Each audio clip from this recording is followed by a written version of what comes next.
자, 101페이지로 돌아오세요. 자, 범위가 있습니다. 7과 우리가 7과 공부하기 전에 6과 뭐라고 배웠어요? 모델이 되라고 나라를 만들었어요. 근데 찌찌찌 엉망이었다는 거예요. 그렇죠? 엉망인 상황에서 우리가 뭘 배웠어요? 그 레위기를 배웠어요. 그도 신명기를 공부했어요. 그리고 중요한 것 배웠죠? 없는 거예요. 없어요. 성경에만 있어요. 가나안 종교라고 배웠어요. 굉장히 중요합니다. 여호와께서 가나안 땅을 정복해서 12지파에게 땅을 분배했어요.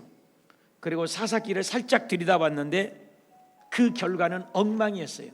그 엉망인 것이 뭐예요? 미가의 신상 사건, 또 하나는 레인의 첩사건. 이 두 가지 사건을 봤어요. 그런데 오늘 제목을 보니까 반전이 좀 있어요. 사사기보다는 좀 다른 분위기예요.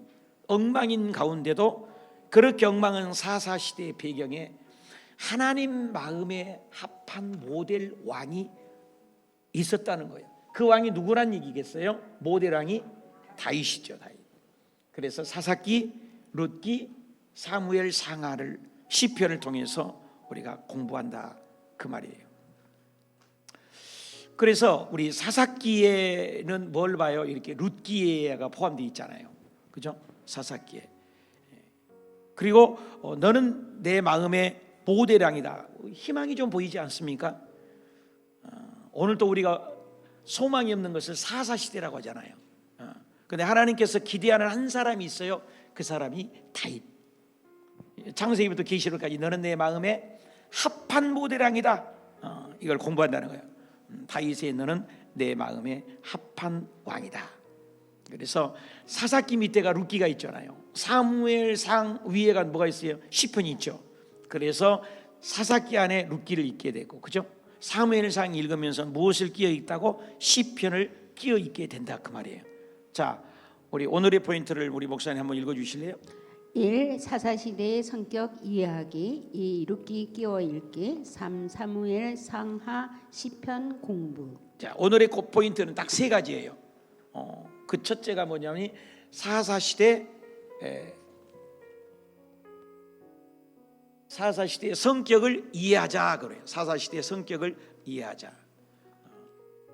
사사시대가 어떤 시대였다는 거예요? 엉망이었다는 거였잖아요. 그 성격을 이해하자. 그 다음에 사사시대에서 연결되는 것이 룻기였다는 거예요. 그래서 룻기를 끼어 읽어야 되는 거예요. 사사시대. 그래서 룻기를 끼어 있는 거예요. 룻기는 뭐예요? 끝자락에 누구를 찾아가냐면은 다윗을 찾아가는 거예요. 이게 왕사로 연결되는 거예요. 그렇게 성경 전체를 이제 보는 안목이 열려지면 좋겠어요. 그리고 사무엘 상하, 사사와 같은 사람이 있죠. 누구죠? 사무엘 이야기죠. 그래서 사무엘이 두 왕을 세우잖아요. 사울 왕하고 다윗 왕, 그죠? 그런 과정을 오늘 살펴보겠다는 거예요. 그래서 범위가 우리는 창세기에 굉장히 더뎠어요. 전체 끌고 가는 핵을 공부했잖아요. 생장점을 공부한 거죠. 그리고 이제 사사기, 룻기, 사무엘 상하를 오늘 공부하겠다는 거예요. 자, 우리 눈으로 잘 읽어봐요. 그러면 정리가 돼요. 이 책이 잘 돼 있는 게 스카치 테이프만 잘 읽어도 정리가 돼요. 자, 읽어주세요. 어떤 사람이 감자탕 식당을 차리고 싶었습니다. 제일 먼저 부동산 중개소를 찾았습니다. 몫이 좋은 자리가 있어서 기뻐하며 계약을 했습니다. 그리고는 인테리어를 시작했어요. 오랫동안 뚝딱거리며 뜯어 고치고 나니 원했던 설계대로 되었습니다. 깨끗하게 마무리 작업을 한 다음 식탁도 들여놓았습니다. 식탁 위에 놓을 수저통, 냅킨, 물컵, 고춧가루통, 소금통, 그리고 부엌에서 쓸 조리기구들도 다 들여놓았습니다. 그러자 이번에는 주인이 배추를 들여오기 시작하네요. 김치 깍두기를 맛있게 담아서 커다란 김치 냉장고에 차곡차곡 넣어둡니다. 그러더니 이번에는 돼지뼈를 왕창 사다가 커다란 솥에 넣고 푹푹 끓여 대기 시작했습니다. 준비해 놓은 우거지를 그 국물에 한번 끓여서 깊은 국물 맛이 배이게 했습니다. 그리고는 다시 따로 담아 놓았습니다. 돼지뼈도 적당히 삶아 건져 놓았습니다. 감자도 물론 삶아서 놓았고요. 드디어 모든 것이 완성되었습니다. 정말 오랫동안 준비를 했습니다. 자, 이제부터는 무엇을 할 차례일까요? 네, 영업입니다요. 똑같은 이치입니다. 하나님께서도 하신 일도 마찬가지입니다. 하나님은 감전 땅 식당 대신에 나라를 차리신 겁니다. 창, 국민 만들기, 출, 법 만들기, 민, 땅 만들기를 거쳐 오는 동안 하나님은 드디어 모든 것을 완성하셨습니다. 정말 오랫동안 준비하셨습니다. 자, 이제부터는 무엇을 할 차례일까요? 네, 영업입니다요. 그렇습니다. 사사시대 이후부터는 하나님의 나라가 본격적으로 영업을 해야 각본상 맞는 겁니다. 지난주에 사사기를 살짝 들여다보면서 도대체 사사시대를 어떻게 이해해야 하는지 질문을 던지고 끝났던 것 기억하죠? 영업입니다. 영업.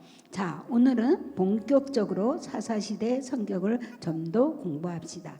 그래야 오늘의 주인공 다윗도 보인답니다. 도대체 어떤 성격인지 아하자 외치면서 돌격 아하자.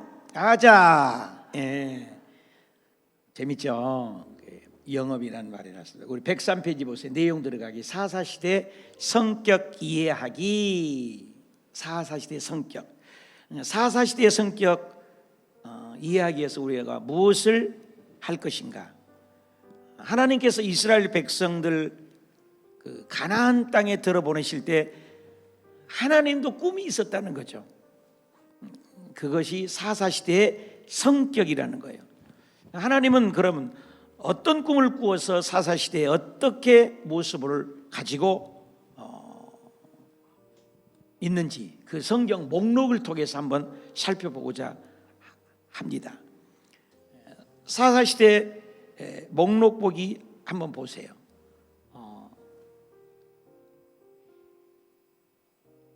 그 사사시대 목록이 그 보니까 색깔별로 이렇게 돼 있어요. 예. 이렇게 보면은 이렇게 안 보이네.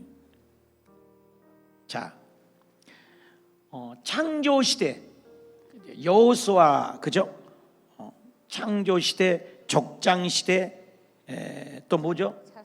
모세 시대, 그죠? 모세 시대. 그다음에 그 사사 시대죠, 그죠? 통일왕국 시대, 모세 시대가 이런 식으로 성경이 구성이 돼 있죠. 그리고 모세 오경이 창출 레민신이죠. 이 5권이잖아요. 창출 레민신 이 5권. 그래서 그 창출 레민신 위에서 사사 시대 보니까 사사 시대. 그 사사 시대는 또 뭐예요? 수산룻, 그죠? 삼상아 이렇게 5권 이렇게 5권으로 되어 있다는 거죠. 그러니까 모세 시대 5권, 수산룻, 삼상아 이렇게 5권으로 되어 있다는 거죠. 먼저 우리가 그 위에 제일 먼저 5권을 봤을 때 여호수아와 주황색으로 기억난 거 여러분 기억나세요? 주황색. 사사 시대 내용과 겹쳐 있다는 것을 알아야 돼요. 여러분 성경 갖고 있어야 돼요. 거기다가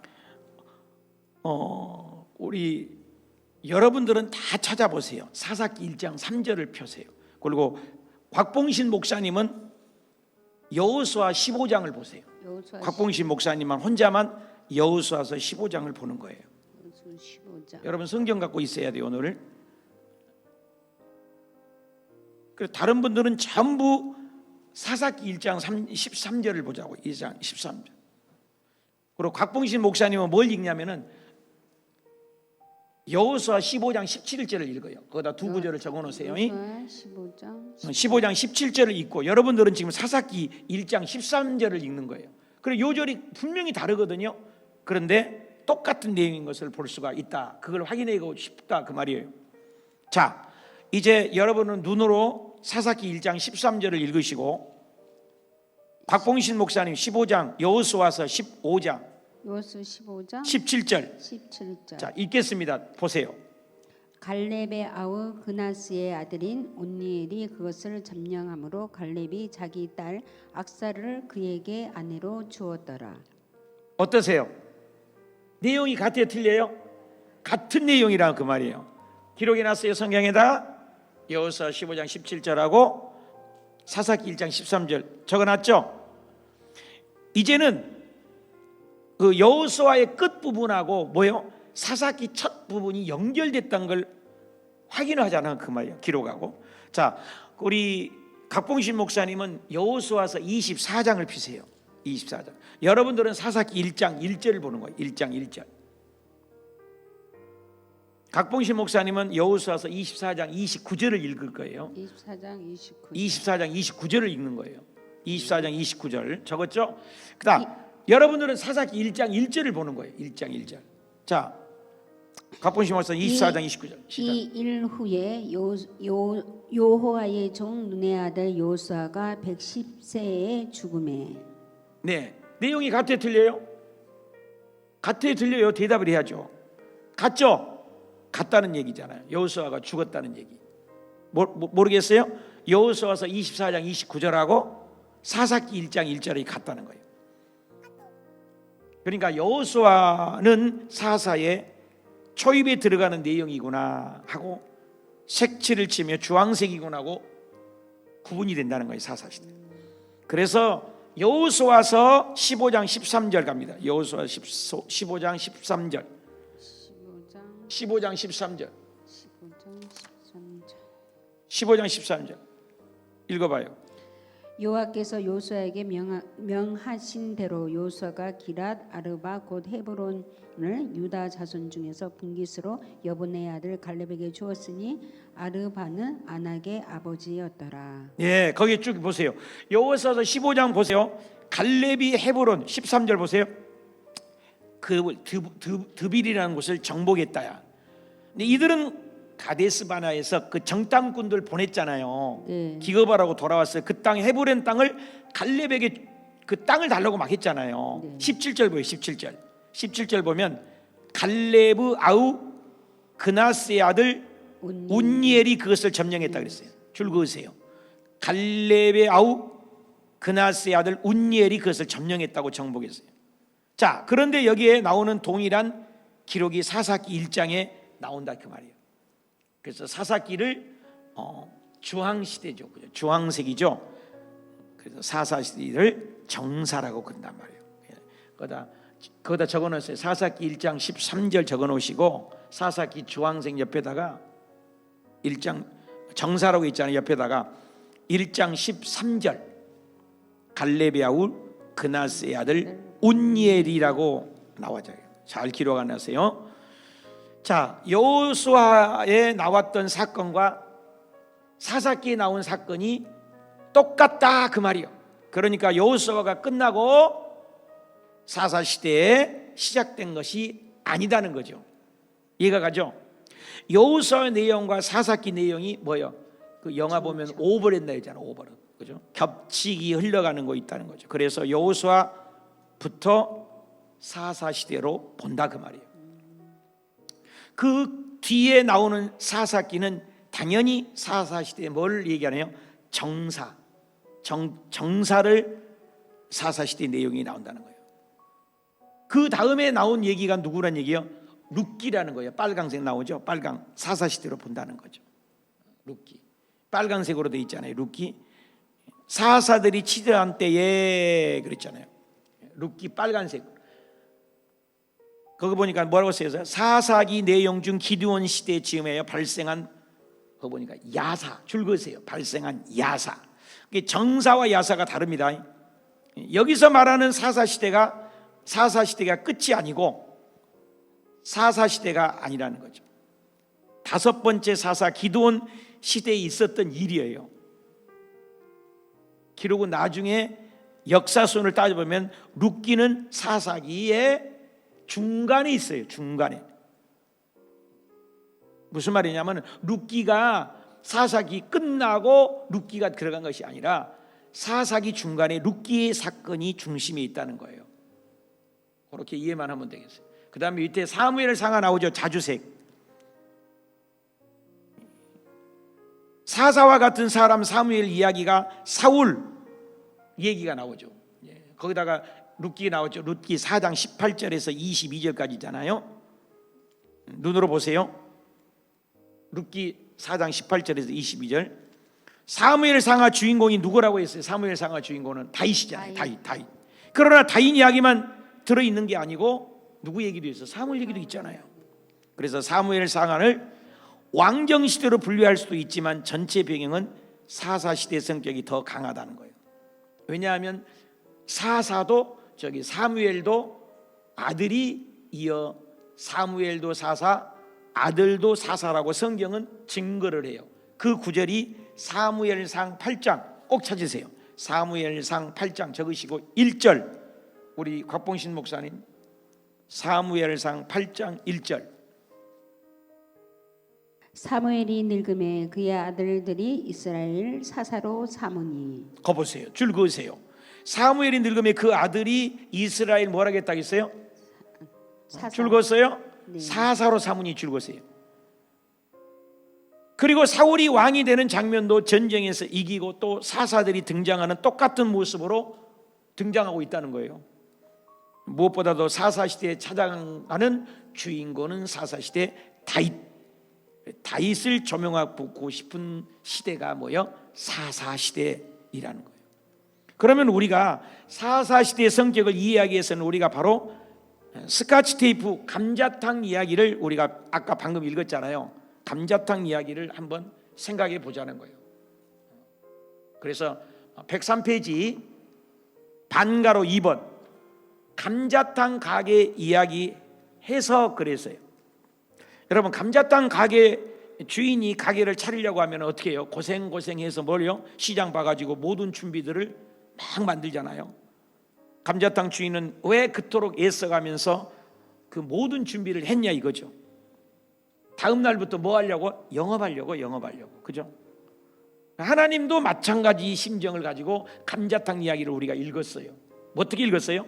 창세기 12장에 떡하니 모여 아브라함 한 사람을 불러내서 창세기에 하는 일이 뭐예요? 국민을 만들었잖아요. 이 세상에도 국가의 3요소 기억나죠? 국민, 주권, 영토. 그래서 창세기는 하나님께서 아브라함 한 사람을 통해서 주민등록번호 1번 아브라함 해가지고 국민을 만들었다는 거예요. 그리고 국민을 만들고 창세기 12장 2절에 뭐라고 해요? 너를 통해서 모든 민족을 뭐하고자? 복을 받기를 원한다는 거예요. 하나님의 마음을 갖자는 거예요. 그것이 이스라엘에게 세우신 목적이에요. 그래서 국민을 만들어서 출애굽기에 떡 옵니다. 출애굽기에 와서 뭘 만들어 했어요? 법, 언약, 성막. 기억나세요? 법을 만든다는 거예요. 우리나라도 헌법이 있잖아요. 그래서 창세기에서는 하나님도 당신의 나라에 백성을 만들고 출애굽기에서 법을 만들었다는 거예요. 그리고 여호수아에 와가지고 사사기에 와서 뭐예요? 땅, 그렇죠? 땅. 그러면 국민, 주권, 영토가 만들어진 거죠.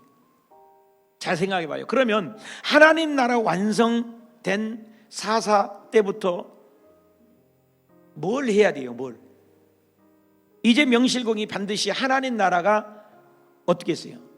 무형국가에서 유형국가로 보이는 나라로 만든 것이 사사. 이 시점에서 하나님도 사사 시대에 뭘 하기로 원하냐? 영업하고 싶었다는 그 말이에요. 성경에서는 그게 핵심이에요. 바로 영적인 영업이죠. 하나님이 꿈꾸는 나라, 하나님의 그 제사장 나라가 되도록 하나님도 영업을 하고 싶었다 그 말이에요. 하나님이 꿈꾸셨던 그 나라, 이 시점에서 출현해서 세상 모든 나라들이 부러워하는 나라, 닮고 싶은 나라, 모델 국가, 그 나라를 통해서 영업하고 싶었다 이 말이에요. 그러면 하나님이 꿈꾸던 그 나라는 어떤 나라예요? 제사장 나라죠. 왜? 너로 인하여 모든 열방이 뭐 한다고? 복받기로 한다는 거예요. 너로 인하여. 그것이 제사장 나라에 주신 축복이에요. 이 나라를 만들어서 세계 모든 민족과 열방 가운데서 하나님 나라 소문이 막 나가지고 영업을 너무나 잘해서, 아니 저 나라는 왜 저렇게 잘해? 어떻게 잘 살아? 아니 보니까 왕도 없잖아. 나라도 부강하고 백성들도 잘 살고 질서가 있고 어쩌면 국민 모두가 저렇게 행복하게 잘 살 수가 있냐, 우리나라도 저 나라처럼 됐으면 참 좋겠다, 이런 소문이 막 퍼져나가서 세계 각국 나라의 사신들이 찾아와서 솔로몬 시대처럼 막 찾아오잖아요. 당신 나라 누가 통치하길래 이렇게 좋은 나라를 만들어 가지고 이렇게까지 잘 사요? 물으면 우리나라는 인간왕은 없습니다. 그런데 하나님이라고 하는 신이 있습니다. 그분이 우리를 통치하시고 그래서 우리는 이렇게 잘 삽니다. 이렇게 모든 나라에서 찾아와서 배우고 싶어하는 나라, 정말로 하나님이 꿈꾸는 그런 나라를 만드는 것이 하나님이 원래 의도였고 하나님이 꿈이었다 그 말이에요. 이 시대를 향하신 원래의 각본이었다 그 말이에요. 하나님이. 그렇다면 이 나라를 만들기 위해서 뭐예요?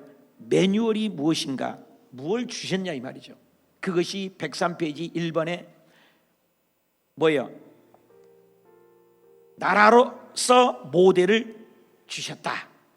나라로서. 그럼 나라로서 모든 면에서 모델이 되려면 정말 살기 좋은 나라, 국민 모두가 행복한 나라, 이런 나라를 세상에서는 뭐라고 해요? 그것을 이상국가. 적어보세요. 이상국가. 그것은 뭐예요? 모델국가. 모델국가. 그렇죠? 유토피아라고 하잖아요. 그럼 나라가 성경에 기록되어 있습니까? 성경이 기록되어 있는 데를 다 같이 찾아볼 수 있을까요? 그런 모델 국가, 제사장 나라 말입니다. 이상 국가, 모델 나라로서 출애굽기 19장 5절 6절을 우리 각봉신 목사님이 찾아 읽어주실 때 여러분 들어보세요. 여러분도 찾아보고 즐거우세요. 출애굽기 19장 5절 6절, 그 하나님이 그 원하는 모델 나라가 무슨 나라인지 19장 5절. 19장 5절요. 세계가 다 내게 속하였나니 너희가 내 말을 잘 듣고 내 언약을 지키면 너희는 모든 민족 중에서 내 소유가 되겠고. 그러면 여기 보니까 뭐예요? 세계가 다 내게 속하였고 내 말을 들으면 내 언약을 지키면 모든 민족 중에 내 소유가 되겠고 뭐예요? 제사장의 나라. 즐거우세요. 거룩한 나라. 즐거우세요. 너희가 내게 대하여. 그래서 성경에서 제사장 나라라는 개념으로 이상 국가를 표현하고 있다는 거예요. 거기에. 그죠? 네. 그러니까 하나님이 제시한 나라가 있어요, 없어요? 있어요. 있습니다. 이것이 이상 국가라는 거예요. 하나님이 원하는 나라라는 거예요. 자, 정말 그런가 볼까요? 이상 국가를 한번 볼까요? 양가로 2번 103페이지입니다. 이상 국가를 그냥 될까요? 그냥 되나요? 나라만 세우면, 사람만 있으면 이상 국가가 그냥 만들어져요? 그냥은 안 되죠. 맛있는 감자탕 가게가 되기 위해서는 뭐예요? 비법도 있어야죠. 늘 똑같은 음식을 만들어내기 위해서 그 맛깔스러운 거는 레시피도 있어야 되겠죠. 마찬가지로 하나님 나라도 모델 국가가 되기 위해서 사람만 있어서 되는 것이 아니라 매뉴얼이 있어야 된다는 거예요. 매뉴얼이. 그래서 104페이지, 그럼 매뉴얼이 있었냐? 104페이지 3번 매뉴얼이 있었냐? 그 매뉴얼 주셨냐? 주셨다는 거예요. 있다. 그 매뉴얼이 뭐예요? 적어요. 있다. 뭐예요? 모세오경이죠. 적었어요? 모세오경, 하나님의 나라를 만들기 위한 매뉴얼이에요. 하나님의 모세오경 속에서 뭐가 있어요? 제사장 나라는 어떻게 하는지 구체적인 법도 규례도 쫙 써놨다는 거예요. 하나님 나라의 정치 시스템은 모세오경 안에 다 들어있습니다. 그 모세오경대로만 살면 뭐가 된다? 제사장 나라가 되고 모델 국가, 이상 국가가 만들어진다 그 말입니다. 그렇다면 양가로 사변에 모세오경은 무슨 내용이에요? 거기다 적었어요. 레위기법이에요. 레위기법. 레위기법을 몇 개의 법이에요? 613개 적었어요. 613개. 그 613개를 축약하는 것이 몇 개예요? 10계명이죠. 10계명. 10계명을 또 예수님이 결론을 내줘서 하나님, 첫째는 하나님 사랑, 둘째는 이웃사랑. 이웃사랑. 여기 십자가 있잖아요. 이 십자가예요. 이 십자가. 그래서 1계명 나 외에 다른 신을 섬기지 말라, 우상 앞에 절하지 말라, 하나님의 이름을 망령히 넓겠지 마라, 안식일을 기억하여 거룩히 지키라. 신인 대신 관계. 1계명부터 4계명이죠. 하나님과 하나님의 백성들과의 관계, 언약이죠. 5계명부터 뭐요? 10계명. 부모를 공경하라, 살인하지 말라, 간음하지 말라, 도둑질하지 말라, 거짓말하지 말라, 내 이웃 것을 탐내지 말라. 너는 나라의 정신으로 내 이웃을 너도 사랑하라. 그렇다면 이 내용은 누가 알고 있어요? 5번 보십시오. 5번. 누가 알고 있었어요? 적어야죠. 누가 알고 있었어요? 레인이에요. 여러분도 레인이에요. 예수님을 먼저 한 사람은 레인이에요. 하나님은 모세의 오경을 레위 지파에다 맡겨놓고 레인에게 뭘 걸었어요? 승부를 걸었어요. 우리에게도 승부 걸을 수 있어요. 그러면 레인이 해야 할 일이 뭐예요? 레인이 해야 할 일이 뭐예요? 철저하게 하나님의 법을 연구하는 거예요. 철저하게 하나님의 법을 공부하는 거예요. 철저하게 하나님의 법을 깨닫는 거예요. 그리고 통달해가지고 백성들을 그 법대로 살도록 어떻게 해요? 프리칭, 티칭, 선포하고 가르치고 티칭, 교육해야 돼요. 그래서 레위 지파에게는 땅을 줬어요? 안 줬어요? 안 줬어요. 어떻게 했어요? 12지파의 48개 성읍을 돌아다니면서 흩어 살면서 너는 이 모세 오경 율법대로만 살면 뭐예요? 하나님은 왕이시다 드러내고 살 수 있다는 거예요. 그렇다면 레인이 잘 알고 있었다면 6번에 그런데 레인이 잘 했나요? 적으세요. 잘못했다. 그죠? 지난 육가에 뭐 했어요? 살짝 들여다보면 뚜껑을 열어보니까 뭐예요? 엉망이다. 어이 레인의 첩사건, 어이 미가의 신상사건 기억나세요? 다 레인이에요. 10계명 1, 2계명 나 외에 다른 신을 내게 두지 말라, 너를 위하여 새긴 우상을 만들지 말라를 제대로 모르는 거죠. 레위가 말씀을 대한 실력이 너무 없어? 레위 기법을 너무 몰라서 리더가 이러니까 백성들은 어떻게 돼요? 레인이 법을 안 지키니까 뭐예요? 미가의 신상사건이 나타나게 되고 레인의 첩사건이 나타나게 되고 레인들이 탄압이 되어서 사사시대가 엉망이다 이렇게 된 거라는 거죠. 그렇다면 양가로 7번에 가서 잘못한 결과는 어떻게 되었냐? 7번 잘못한 결과는 어떻게 되었어요? 엉망진창이 되었다. 엉망진창이 되었다. 잘못한 결과는 엉망진창이 되었다. 그리고 완전 혼합주의가 돼버렸죠. 그죠?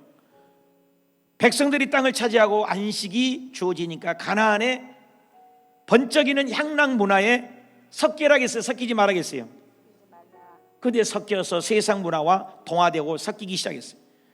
그래서 이스라엘 전체는 제사장의 나라를 감당하지 못하고 타락한 사사시대가 도래했다. 하나님은 뜻이 하늘에서 이루는 것처럼 땅에서도 이루어지길 원하는 것이 이스라엘의 자율적으로 운영되는 무슨 나라?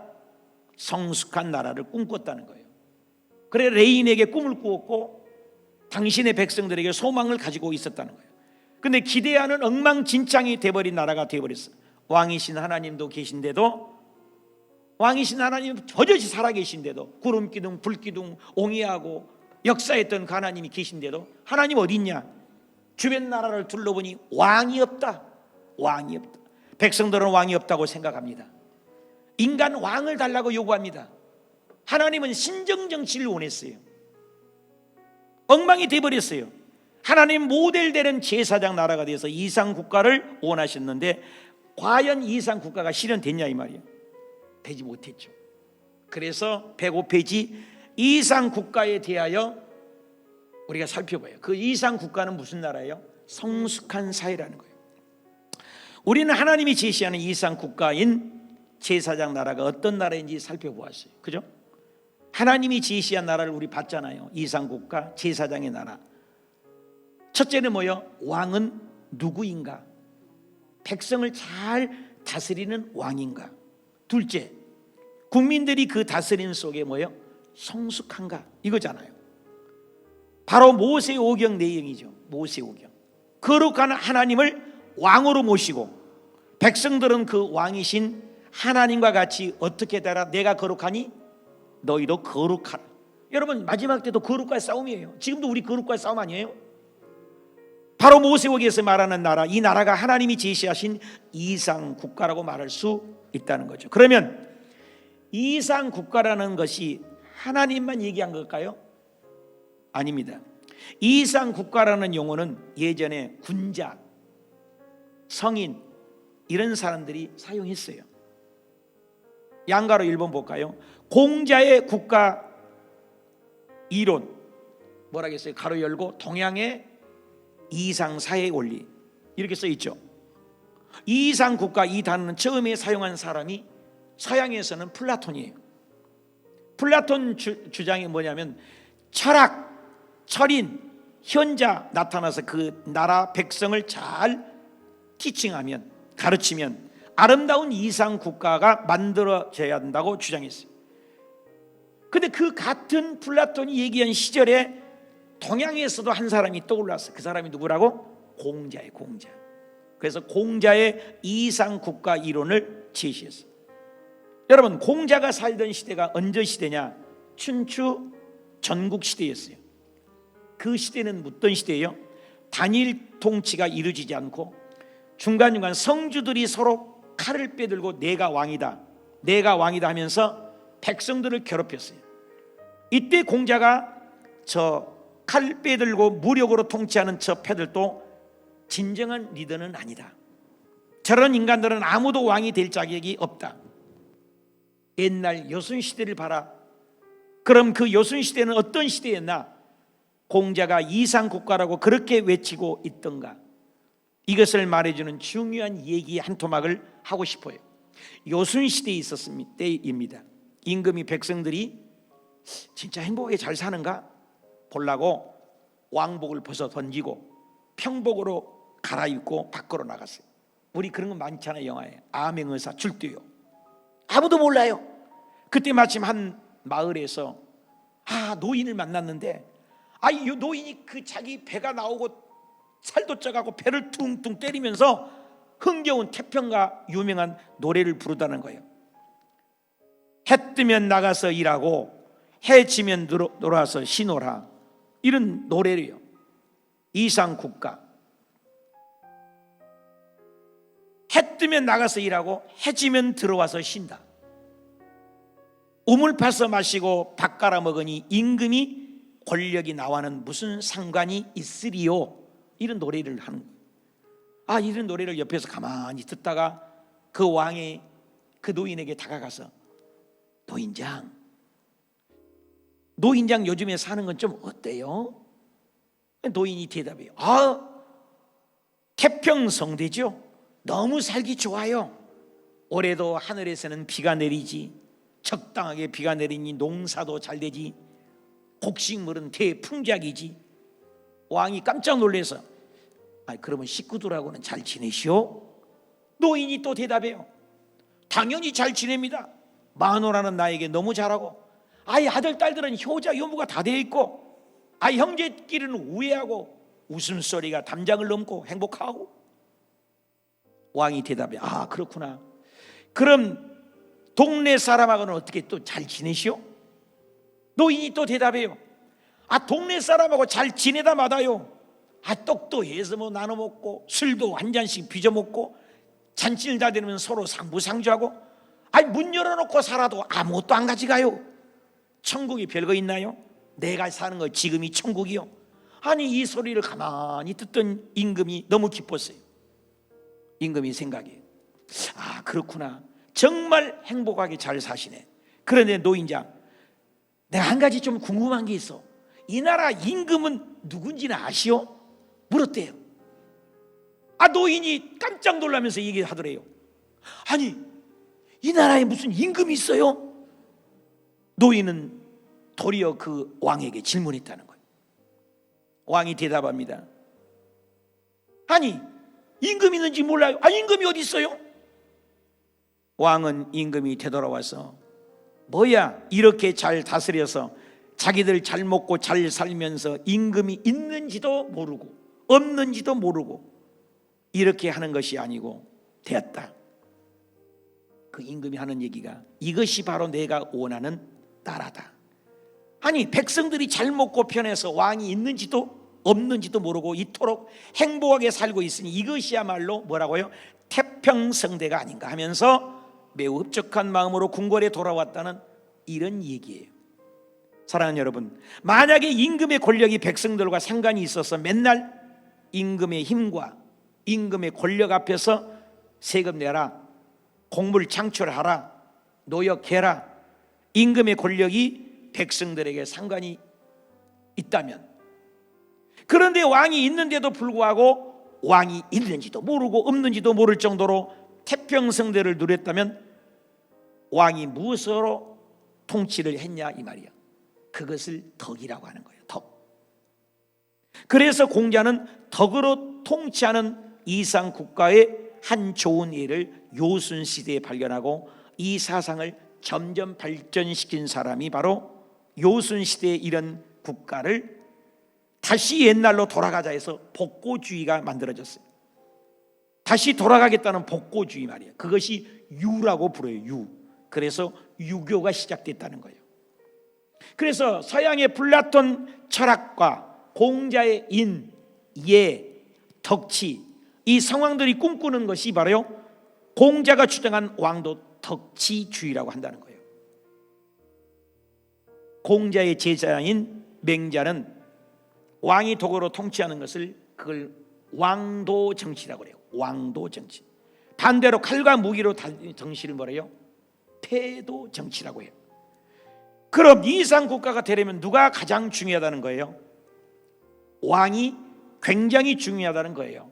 왕이 덕으로 다스려야 하는데 덕치하는 왕이 하루아침에 이루어지는 거예요? 아니죠.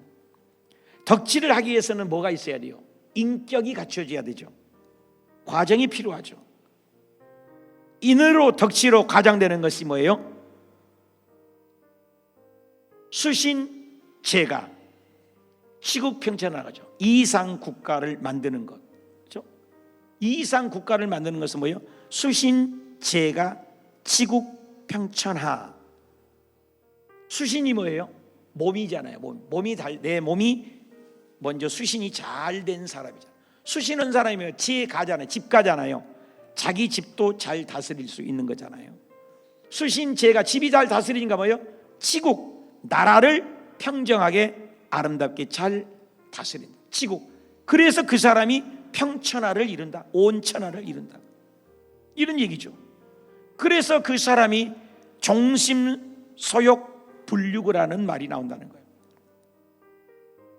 공자는 종심소욕 불구를 인격의 뭐예요? 최고의 단계를 공자는 종심소욕 불구 단계로 보았다 그 말이에요. 이것이 바로 성인이라고 그래요. 종심소욕이 뭐예요? 마음이 원하는 대로 할지라도 불유구, 그죠? 법도 그죠? 어떤 규리나 법도에서 넘어지지 않는다는 거죠. 쉽게 말하면 내가 뜻대로 했는데 하늘의 뜻과 법도에 과히 어긋나지 않는다. 이 사람을 성인 또는 군자라고 한다 그 말입니다. 그러면 종심소유 불유구 단계에 이르려면 제일 중요한 것이 뭐예요? 수신이죠.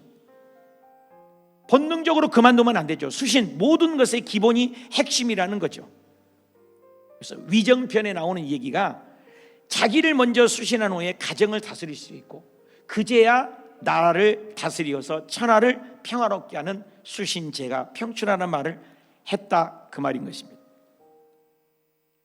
그렇다면 모세는 이제 그 공자는 사람의 단계를 이렇게 표현을 위정편에 나온 논어에 나온 얘기입니다. 그 얘기가 뭐냐면 15살은 그래도 20살 때까지 지학이라는 말을 쓴다는 거예요. 학문의 뜻을 두고 열심히 공부하는 단계. 학문으로 몸과 인생의 기초를 닦아야 수신할 수 있다. 그리고 조금 더 자라가면 뭐가 돼요? 30세 나이가 되면 입지라는 말을 해요. 뜻을 두고 내가 할 일이 무엇인지 안다는 거예요. 자기가 10대의 학문으로 인생의 기초를 세웠기 때문에 직업도 전공도 찾아가는 나이가 되는 것이 30이다. 여러분 우리가 많이 듣던 얘기죠. 불혹 40이죠. 불혹은 뭐라고 그래요? 성숙하여 유혹에 흔들리지 않고 자기 분야에서는 40대에는 벌써 최선을 다해 달리는 단계를 얘기한다 그 말이에요. 그래서 50세를 그렇게 되니까 어떻게 해요? 지천명이라고, 하늘의 뜻을 알고 자기가 평생 해온 일을 통해서 이제 나만이 아니라 세상에 아름다운 영향력을 끼치는 사람, 하늘의 뜻을 이루는 사람, 지천명이죠. 그리고 60이 되면요, 이순이래요. 귀가 순해져 가지고 무슨 말을 들어도, 나와 반대되는 의견을 들어도 귀에 거스르지 않고 이해할 수 있고 수용할 수 있고 통합해낼 수 있는 그런 단계가 되는 거죠. 비방을 듣거나 칭찬을 들어도 많이 가져도 과욕하며 뽐내지 않고 교만하지 않고, 없어도 열등의식 느끼지 않고, 있으나 없으나 우쭐대거나 열등의식이 없는 그런 노인이 된다고 해서 그 단계를 육순, 해갑이라고 하죠. 어떤 이는 아직만 센 사람이 있잖아요. 수신에서 늘 자기를 닦아야 하는 이순 단계에 온 거잖아요. 그런데 70이 있죠. 70이 뭐라고 했어요? 종심소욕 불유구 단계이다. 드디어 인격의 최고의 완성 단계를 70이 되어야 이런 인격을 갖출 수 있는 것이다. 이게 수신 과정을 거치면 이런 사람이 대단한 것이죠. 이런 수신된 군자가 진정한 통치자가 되어야 왕이 되고, 이런 인격을 가져야 태평성대를 이루고 이상국가를 이루어진다고 했다는 거예요. 이런 경지의 인간이라면 하늘의 뜻을 깨달은 천자가 아니겠는가? 천자, 하늘에서 이루는 천자 사상이라는 거죠. 하늘 대신해서 통치하는 그 사람을 뭐요? 하늘 천자잖아요. 그렇죠? 놀라운 것은 공자가 특별 계시 아는 사람이 아니잖아요. 근데 천자라고 그런 말을 썼다는 거예요. 여러분 2과 3가에서 기억나는 거예요? 하늘의 뜻을 알고 통치한다. 아담의 인간 우리 기억나요? 그렇지만 진짜 왕은 나다. 아담의 인간론을 규명하고 왕권을 위임받은 대리 통치자, 아담 PhD 논문으로 왕되다. 기억나십니까? 그런데 이 대리 통치자가 개념을 공자가 알았다는 것이 놀랍지 않아요? 공자는 하나님을 몰랐습니다. 하늘에 상제가 있다는 것을 감지하고 하늘의 예를 갖췄다고 해요. 하늘의 뜻을 맞게 다스린 천자를 기다렸다는 거예요. 바울은 모두 피조물이, 바울은 고백이에요. 모든 피조물이 하나님의 아들을 나타나기를 기다린다고 성경에 기록되어 있어요. 공자가 기다린 온 인류가 천자를 기다린데 그 천자가 누구예요? 예수님이죠. 이 천자 사상이 예수님과 관련이 됩니다. 공자는 이런 이생 국가를 건설을 하자는 꿈을 가지고 제자들을 양육했어요. 그렇다면 하나님은 사사시대를 향해서 어떤 국가를 꿈꾸셨을까? 여기에 답을 주는 구절이 있다 그 말이에요. 하나님도 그 답을 말씀하고 싶으신 거예요. 그것이 사사시대 양가로 2번입니다. 요절 사사기 21장 25절이라 그 말이에요. 다 찾아서 줄을 그어보세요. 21장 25절 제가 읽어드릴게요. 다 찾으세요.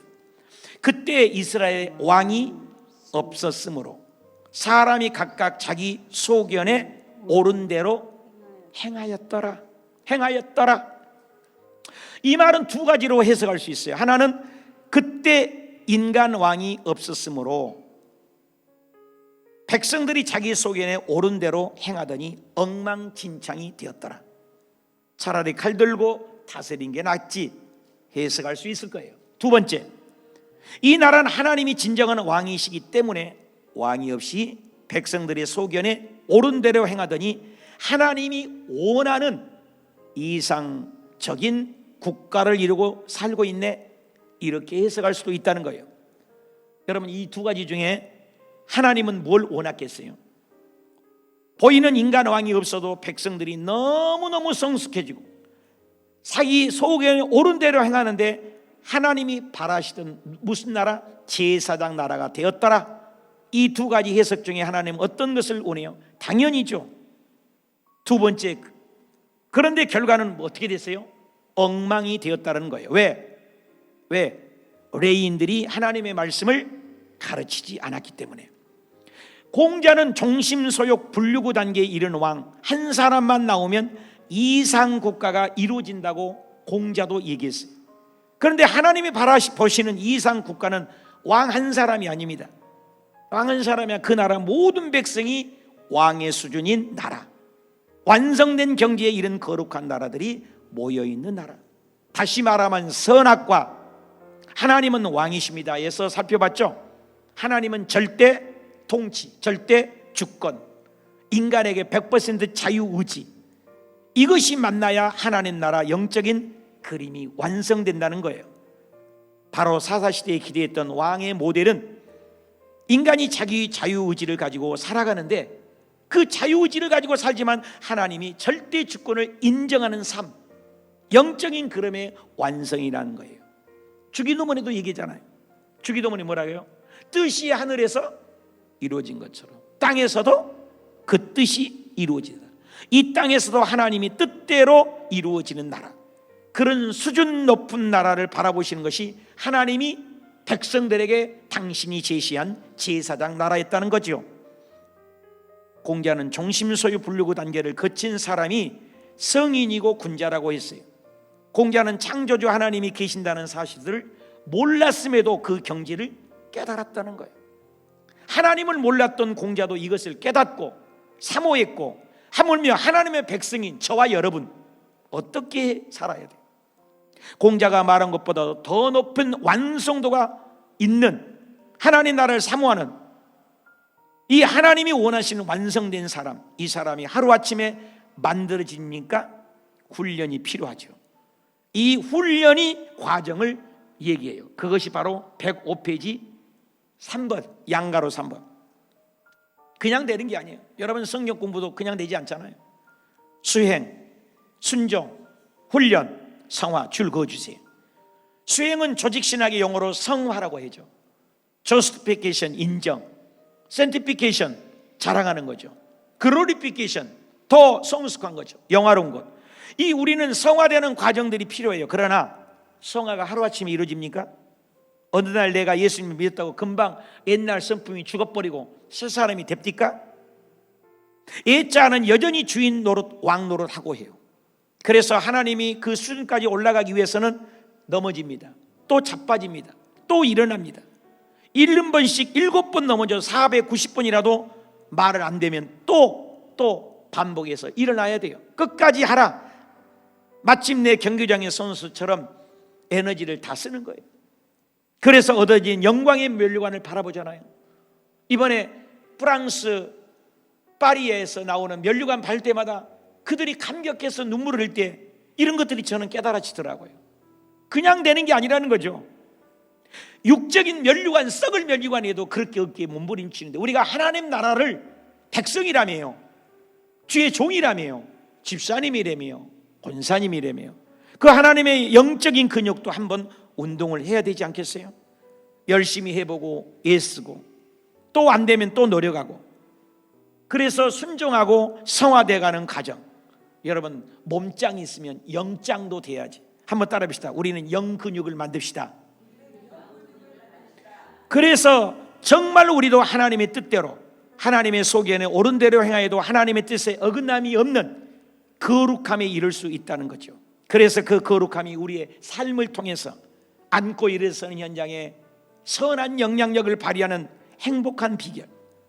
그래서 바로 이 사람이 종심소욕 불류구 단계, 하나님의 뜻을 찾는 성숙한 사람이 된다는 거예요. 노력하고 훈련하고 성화되고 몸부림쳐야 돼요. 그 다음에 우리가 105페이지 4번을 왕을 기다리는 사사기, 그렇죠? 왕을 기다리는 사사시대. 그렇다면 성경에서 이런 모델 왕이 있냐 이 말입니까? 그렇다면 성경에서 이 모델 왕은 누구냐? 예스, 있다. 이름은 누구라? 다윗이다. 이 모델 왕을 다윗을 찾아 기록된 책이 뭐예요? 룻기다 이 말이에요. 그래서 106페이지 넘어가서 룻기를 이때 끼어 있게 된다 그 말이에요. 우리 목사님 다 함께 읽어보십시다. 드라마 한 편을 봐도 한 시대를 알 수 있습니다. 영화 한 편이나 소설 한 권을 읽어도 눈치챌 수 있고요. 유가를 통해 사사 시대가 어떤 시대였는지 들여다보았습니다. 마치 동영상을 본 것 같습니다. 미가 신상 사건 동영상 1번만 보더라도 그 시대를 읽을 수 있었습니다. 레이 첩 사건 동영상 2번도 그렇습니다. 사사시대 동영상 1번과 2번을 생각하면 절망입니다. 그런데 룻기 지전부터 보여드릴 동영상이 또 있습니다. 3번과 4번이랍니다. 사사시대 동영상 3번은 룻기이고요. 4번은 다윗이 주인공이랍니다. 3번과 4번은 결국 다윗의 이야기인 셈입니다. 왜냐고요? 룻기는 다윗을 오게 하려는 예비 단계이기 때문입니다. 룻기는 다윗을 찾아내려는 족보 처리일 뿐입니다. 자, 이제부터는 다윗 공부인 셈입니다. 룻기, 사무엘, 상하, 시편, 하가 범위이고요. 이쯤에서 사사지대의 성격을 한눈에 보여주는 동영상을 아래와 같이 정리해 보면 재미있겠죠. 자, 답을 한번 써보십시다. 그 사사시대의 정사와 야사, 그래서 VTR 동영상 4편을 기록되는 것이 사사. 이때쯤에 사사시대의 비디오 테이프 4개가 있다는 거예요. 첫째는 미가의 신상사건, 적으셨죠? VTR 2번이라고 적혀있죠. 2번은 뭐가 같아요? 그렇죠, 레인의 첩 사건 기억나시죠? 그 다음에 VTR 3번은 뭐 같아요? 그렇죠, 룻기가 되는 거죠. 그 다음에 VTR 4번이 있어요. 그것이 누구겠어요? 다윗이 되는 거예요. 자, 그렇게 적어 놓으시면 돼요. 자, 룻기 스토리 전체 106페이지 룻기 전체 스토리.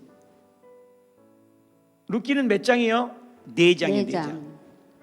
그래서 룻기는 사사 시대에 치리하던 흉년 들었을 때잖아요. 이때가 기드원 때였어요. 기드원 때. 나오미라는 가정에 베들레헴에서 잘 살고 있는데, 베들레헴은 뭐예요? 떡집이라는 뜻이잖아요. 거기에서 먹거리가 많은 곳이, 그런데 거기에 그래서 흉년이 들었어요. 먹고 살기 힘들어서 온 가족은 요단강을 건너서 모압으로 가죠. 모압으로 가면서 잘 살면 좋겠는데 남편도 죽고 두 아들도 죽고 과부 몇 명 남았어요? 2명. 가부만 3명. 세 과부예요. 세상 기준으로 보면 어떻게 해요? 완전히 망했죠. 우리나라 말로 얘기하면 뭐예요? 팔자가 센 여자가 된 거죠. 이런 상황에 뭔 의미가 있겠어요? 아무런 소망이 없는 나날을 보내고 있는데 귀 속에 솔솔 베들레헴 소식이 들려오기 시작해요. 뭔 소리요? 하나님은 그 땅에 풍년을 주셨다. 구절을 통해서 들려왔던, 그래서 나오미는 결단을 하죠. 야, 고향으로 돌아가자 결심하고 과부가 된 두 며느리에게 너희들은 이제 친정으로 가라. 소망이 없다. 그런데 그 며느리 중에 하나는 룻이 어머니를 따라간다는 겁니다. 이 룻은 모함 여인이에요. 남편도 없는 며느리가 나오미를 따라와봤자 그것도 타국 땅에 아무런 희망도 보장이 없는데, 나오미라 물으니 그의 며느리 룻이 대답입니다. 어머니 하나님이 나의 하나님, 하나님이 참신이라는 세계관을 가지고 있었어요. 어머님이 가시는 곳에 저도 함께 가게 해주어라. 그래서 어쩔 수 없이 며느리 룻과 함께 고향으로 돌아오죠. 고향에서 돌아왔는데 시어머니를 어떻게 극진히 잘 모시고 살다가 하나님의 은혜로 믿음의 사람 누구를 만납니까? 보아스를 만납니다.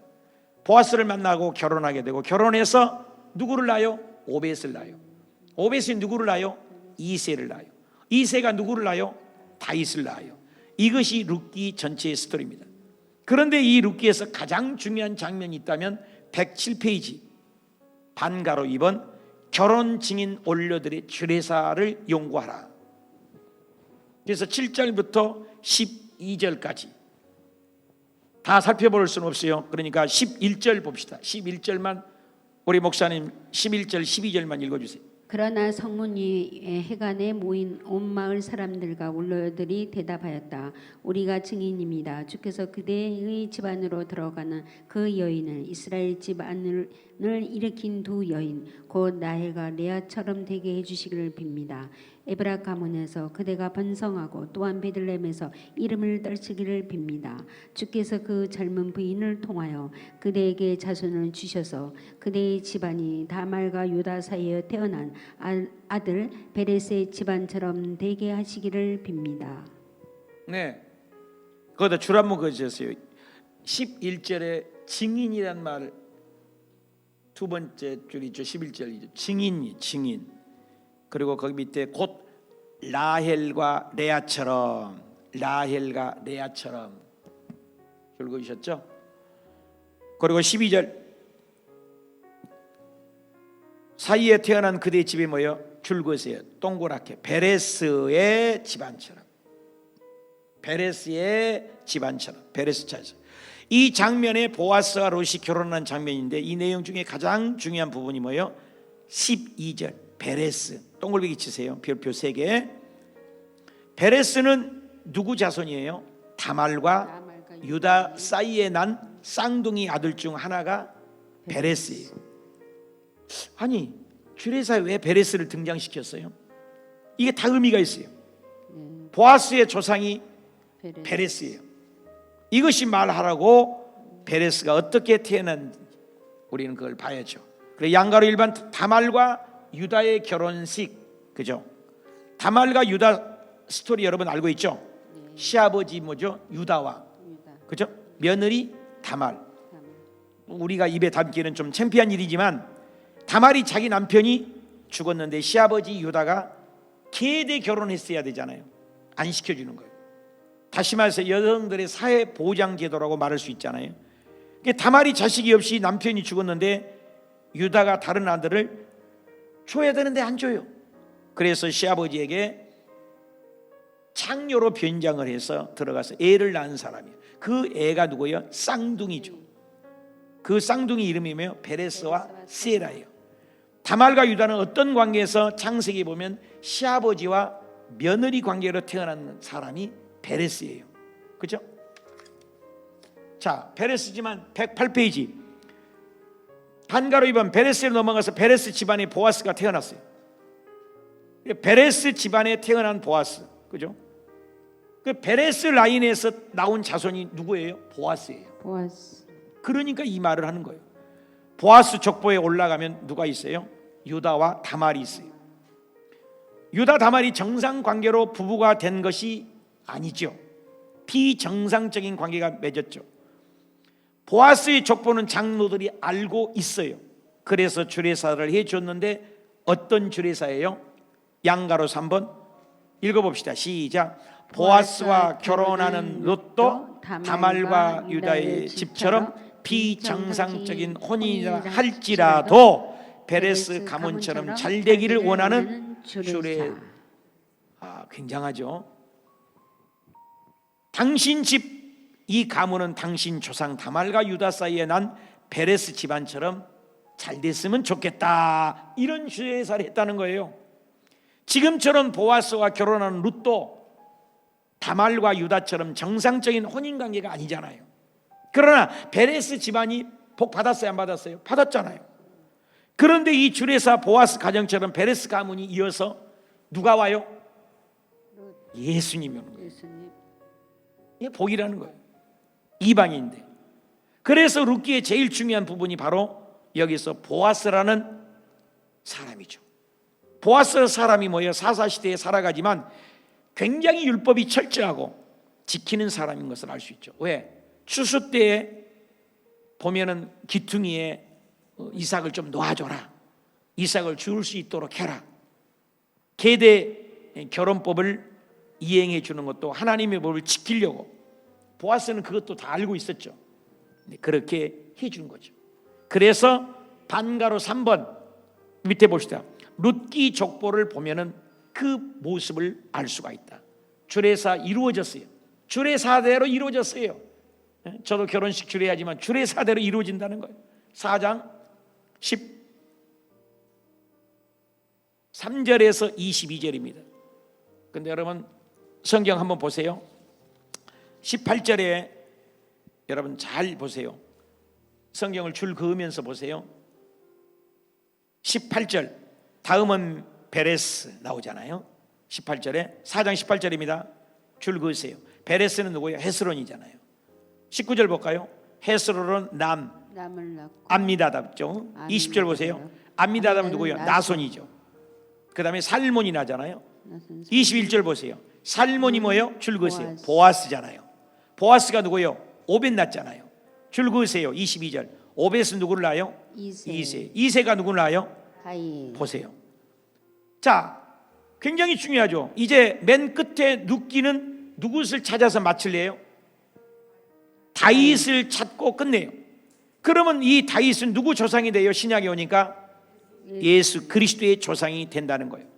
그냥 이 연결이 되는 거예요. 이 주례사가 룻기가 그렇게 구속사로 흘러가고 있다는 거죠. 그래서 109페이지 한번 봅시다. 위에 밑에 줄을 22절 줄 그으세요. 22절 오벳은 이세를 낳고 줄 그으세요. 이세는 다윗을 낳았잖아요. 이게 구약이에요. 구약. 그 다음에 반가로 4번 보세요. 예수님의 족보로 이어지는 족보, 그죠? 룻기 족보를 우리가 분명히 지금 방금 읽었잖아요. 근데 마태복음 1장 1절 줄 그으세요. 아브람, 다윗, 그죠? 아브람, 다윗이 나오잖아요. 놀랍지 않아요? 아브람과 다윗의 자손 예수다 이렇게 나오잖아요. 줄 그으세요. 아브람이 나오고 다윗이 나오잖아요. 우리가 아까 다윗까지 찾아갔잖아요. 그러니까 아브람과 다윗의 전 예수 그리스도의 족보, 왜 아브람과 다윗이 예수님 족보 앞에 나왔냐 이 말이에요. 아브람과 다윗은 구약에서 뭐예요? 총정리한 거죠. 그렇잖아요. 그러니까 구약 전체에 흘러온 방향은 누구를 향해서 신약이 흘러가요? 예수 그리스도를 향해서. 그래서 구약은 오실 예수, 신약은 오셨던 예수, 그리고 다시 오실 예수. 그래서 아브람과 다윗은 구약을 대표하는 거죠. 그래서 룻기를 정리한 거예요. 그래 2절 보여. 아브람과 이삭을 낳았대요. 그죠? 이삭이 뭐예요? 야곱을 낳죠. 야곱이 12아들을 낳잖아요. 그죠? 3절 봐요.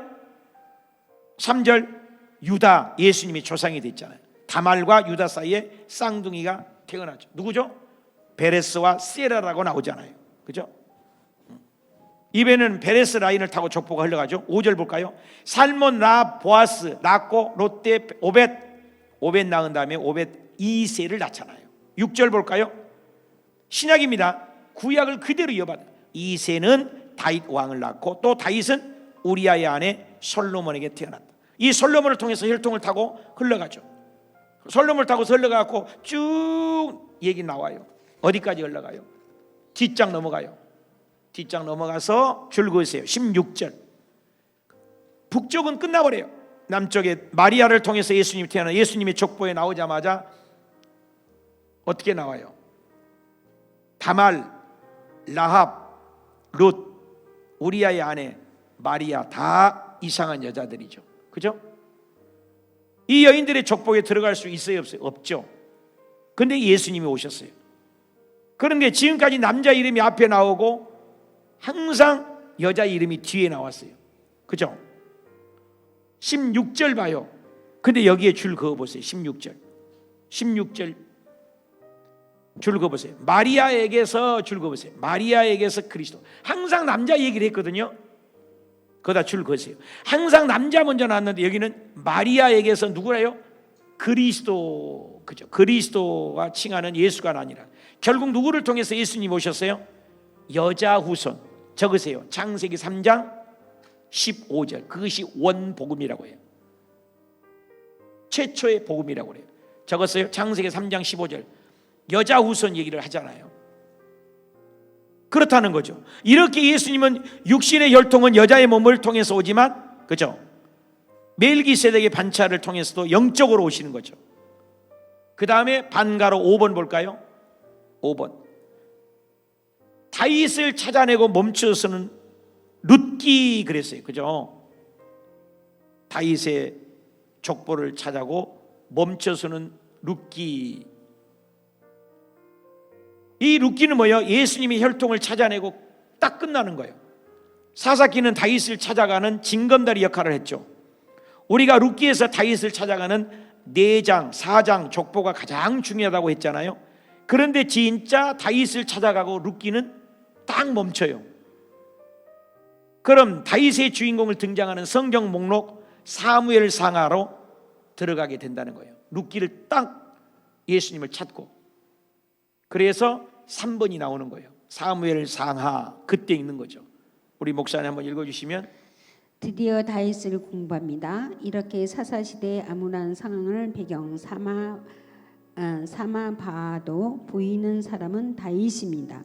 사무엘 상하는 바로 다윗의 이야기를 하려는 책이고요. 물론 사무엘, 사울 등 출연하는 사람이 많습니다. 그러나 다윗을 위한 들러리로 봐야 합니다. 네, 그 밑에 반가로 1번 봐요. 길르앗 야베스 전쟁 일대 사울왕을 사사시대와 연결할 줄 알기. 이것이 뭔 말이냐? 사무엘상하는 사사시대의 연장성으로 봐야 된다는 거예요. 왜 그래요? 사울이 초대왕으로 기름 받지만 왕이 되는 과정이 사사들이 전쟁을 하고 승리하고 해서 사사들이 등장하는 거죠. 그래서 사사시대 악순환이 반복되는 사이클이 있죠. 여호수아가 죽은 후에 온니엘, 에훗, 삼갈, 드보라, 기드원 쭉쭉쭉쭉 흘려서 삼손까지 12명의 사사들이 등장하는데 마지막 사사가 누구예요? 삼손이에요. 삼손이 등장하는 16장까지 적으세요. 정사죠. 정사. 공식들인 왕들의 역사다, 그 말이에요. 사사시대 전쟁에 승리하면 그 다음부터 나라를 다스렸잖아요. 사사가. 적으세요. 17장에서부터는 뭐가 돼요? 21장까지는 야사예요. 야사. 정사와 야사. 그러면 야사는 무슨 사건이 2개가 있다고요? 미가의 신상사건, 레인의 첩사건이 있다는 거죠. 거기다 적으세요. 찾아볼 수는 없어요. 시간이 없으니까. 사사기 16장 29절 부터 30절. 삼손이 이르되 블레셋 사람과 함께 죽기를 원하노라 하고 힘을 다하여 몸을 굽혀 그 집에 무너져 삼손이 죽을 때 죽인 자가 살았을 때보다 죽인 자가 더 많았다. 16장까지 사사기를 정사라고 하면 그 다음 이어지는 정사가 뭐예요? 삼손 이후에 전쟁에 나갈 사사, 정사의 중공을 찾아가는 거예요. 그것이 뭐래요? 사무엘상 11장이라는 거예요. 11장이 뭐예요? 길르앗 야베스 전쟁과 연결되다는 거예요.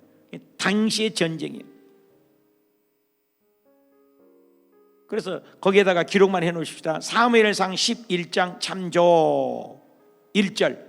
암몬 사람 나하스가 올라가서 길르앗 야베스에 맞서 진침해. 그랬어요. 진침해. 그 요단 동편이 있잖아요. 요단 동편에 원래 그 아모리 땅, 그죠? 모세가 빼가져 가지고 나오잖아요. 르벤, 갓, 므낫세 반지파 가서 여기서 살고 있잖아요. 그것을 길르앗이라고 한다고 말해요. 거기에 사무엘이 기름을 부어 가지고 거기다 기록을 해 보세요. 사무엘상 15장 1절에 보면 사무엘이 사울에게 기름을 부었다 그랬어요. 또 기록을 하세요. 사무엘상 11장 12절 보면은 성경에 보면 길갈에서 사울을 왕으로 기름 부었다 그래요.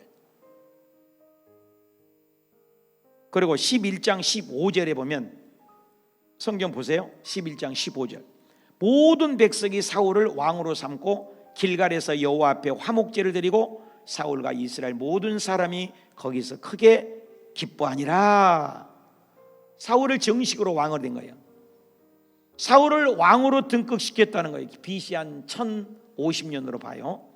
이렇게 사울이 왕이 되는 장면을 보니까 사사가 전쟁을 이기고 사사가 되어서 이 통치하는 패턴이잖아요. 계속 죄짓고 두드러 맞고 올리면 사사가 나가서 이기고 회개하고 이렇게 사이클이 죄짓고 심판받고 회개하고 또 사사를 세우고 6번이 반복된 게 사이클이 반복되는 게 뭐예요? 사사기잖아요. 그죠? 그리고 반가로 2번을 볼까요? 111페이지 볼까요? 사무엘 상하 내용 구조를 스케치를 한번 해보자. 다윗 왕이 되기 전까지 기록된 것이 누구라고? 줄 그으세요. 사무엘상 되기 전까지. 그 다음에 다윗 왕이 된 이후 기록이 뭐예요? 사무엘아 줄 그어 놓으세요. 그러면 다윗이 나오는 사무엘 상하 스케치를 해볼 수 있겠죠. 그죠? 그 표가 이거예요. 여기다 답을 적어 봅시다. 사무엘 그 생애는 어디가 나와요? 1장부터 8장까지가 되는 거죠. 그러면 사울의 생애는 어디까지겠어요? 9장부터 시작되겠죠. 15장이 되는 거죠. 그래서 답을 적어 놓으면 되겠죠. 그 다음에 다윗이 등장하는 시기는 당연히 16장에서 끝장까지가 되겠죠. 이렇게 사무엘 상이 정리되고 읽으면 되겠죠. 그렇죠? 이렇게 세 부분으로 크게 나눠주고 그 밑에는 뭐예요? 다윗이 왕이 되기 전이라고 했잖아요. 그러면 다윗 왕 된 이후는 어떻게 될까? 사무엘상 먼저 얘기를 하면 어떻게 돼요? 거기다 기록을 했어요. 1장 19절에 사무엘이 태어난다. 1장 19절 적어놨어요. 조그맣게 3장에서 사무엘이 부름받는다 적었죠. 쭉 흘려내가지고 부름받고 그다음 7장 3절 적어놓으세요. 그냥 넘어갈게요. 7장 3절 적으세요. 사무엘이 이스라엘을 다스리기 시작해요. 그죠? 이스라엘 다스리. 사무엘이 나라를 다스릴 때 백성들이 뭘 요구해요? 왕을 요구하잖아요. 왕을. 그래서 8장 제목이 뭐가 돼요? 8장 제목 적으세요. 8장 제목은 백성들이 왕을 요구한다. 적었어요? 백성들이 왕을 요구한다. 그 다음에 9장부터 15장 뭔 얘기를 하겠어요? 사울의 생이잖아요. 거기다 적으세요. 9장 25절 9장 25절 사무엘이 사울에게 기름을 붓는 거죠. 그죠? 길앗 야베스 전투 이후요. 다윗은 천천만만 내오죠. 그 다음에 적으세요. 11장 12절 두 번째 줄에다가 11장 12절 11장 제목이 뭐라고 하니? 사무엘이 사울을 왕으로 세우다예요. 그런 내용이 나오죠. 그 다음에 13장에 넘어갈까요? 13장 사울이 누구하고 싸우죠? 블레셋과 싸우죠. 그죠? 사울이 왕이 된 지 2년 만에 블레셋과 싸우는 일들이 일어나는 거예요. 13장 회개하고 돌이키고 또 사울이 죄악을 짓게 되잖아요. 그 다음에 15장 아말렉 전투가 나오죠. 15장에 그죠? 15장 18절에서 23절까지 사무엘 15장 18절에서 23절까지 보면 하나님은 사울 왕을 버려요. 세운 것을 후회하고 그리고 다윗 이야기가 나오고 다윗은 내 마음에 합한 왕이라고 등장하죠. 그게 이제 16장에서 다윗 등장하죠. 31장까지죠. 그죠? 그래서 16장 1절 봅시다. 그러면 여호와께서 사무엘에게 16장 1절 봐요. 내가 너를 베들레헴 사람 이새에게로 보내리니 이는 그가 그 아들 중에서 줄 그으세요. 한 왕을 보았느니라. 16장 1절에 나오죠. 그죠? 16장 1절. 그도 17장에는 뭐요? 다윗이 백성들에게 등장을 하죠. 골리앗 죽이고 전쟁의 영웅이 되죠. 그렇죠? 자이언 키 큰 골리앗과의 전쟁 네피림 아낙 후손을 만나게 되죠. 세상 나라 왕의 샘플이죠. 거대한 거인이죠. 2m 90 정도 된다고 하니까 민수기 12장에 정탐꾼 보냈을 때 메뚜기 같다고 그러잖아요. 그런 내용이 펼쳐지는 거죠. 그다음에 17장 볼까요? 골리앗 그죠? 다윗과 골리앗 죽음과 블레셋의 패배 그죠? 41절 보세요. 다윗이 골리앗을 이기죠. 그 유명한 구절이니까 읽어야 되겠죠. 우리 목사님 17장 5절 읽어주세요.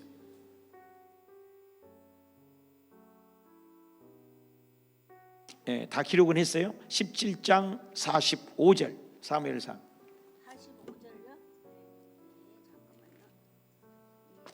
사무엘상 17장 45절. 45.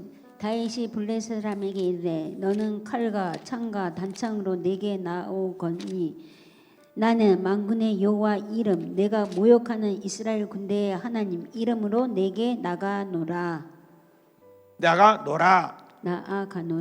6절 늘 여호와께서 너를 내 손에 넘기시니 내가 너를 쳐서 내 목을 베고 블레셋 군대의 시체를 오늘 공중의 새와 땅의 들짐승에 주어 온 땅으로 이스라엘에 줄거세요. 하나님이 계신 줄을 알게 하라. 다윗의 고백이 대단하잖아요. 더 유명한 구절 47절이죠. 다 같이 읽읍시다. 시작.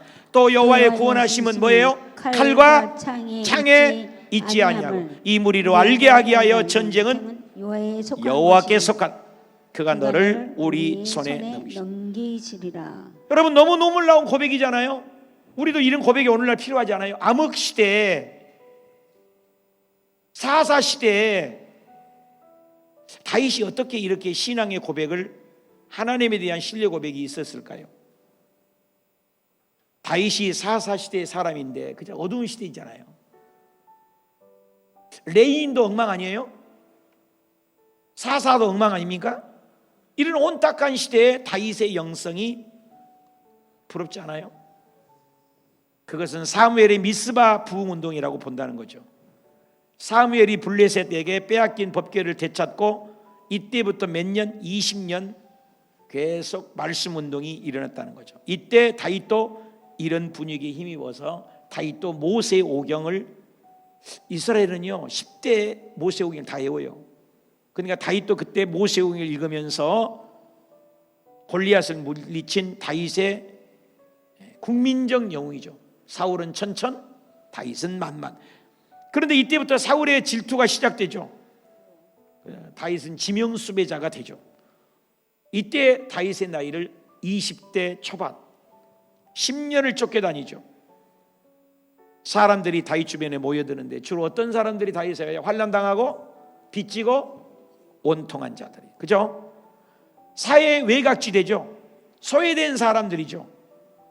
주류가인 비주류, 쫓기는 신세를 보다 보니까 형제들, 부모님, 측근들에 있는 사람들이 인원이 만만치 않죠. 환난당하고 빚지고 억울한 자, 온통한 자, 아둘람 굴에 모였는데 몇 명? 400명. 나중에는 600명. 장정만 600명이면 어떻게 돼요? 사륙에 24, 2천에서 3,000명을 데리고 다녔다는 거예요. 베두인 목동들이죠. 그러면서 공동체를 생활하면서 다닌 거죠. 이 왕이죠.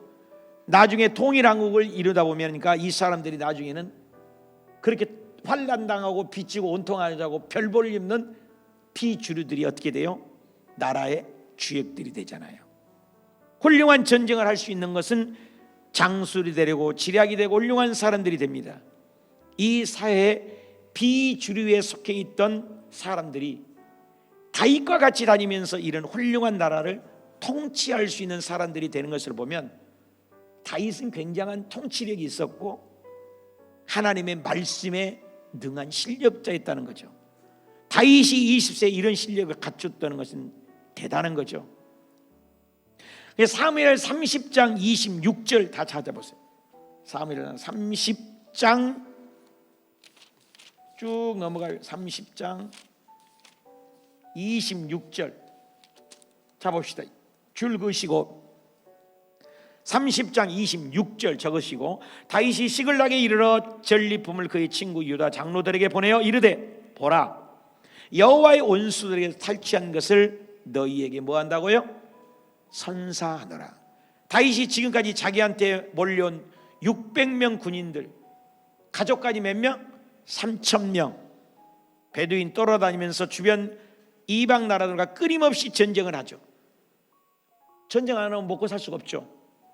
사울은 계속 추격해 오고 이 사람들도 국경 근처에 다니면서 이방 나라를 치고 그 나라들을 전쟁에서 빼앗은 전리품들을 가지고 먹고 살게 됐다 그 말인 거죠. 그래서 유다 지방에 다윗이 은신할 수 있도록 피난처를 제공하는 것을 볼 수 있죠. 주로 유다 지방, 북쪽으로 갈 수가 없어요. 유명 사람이잖아요.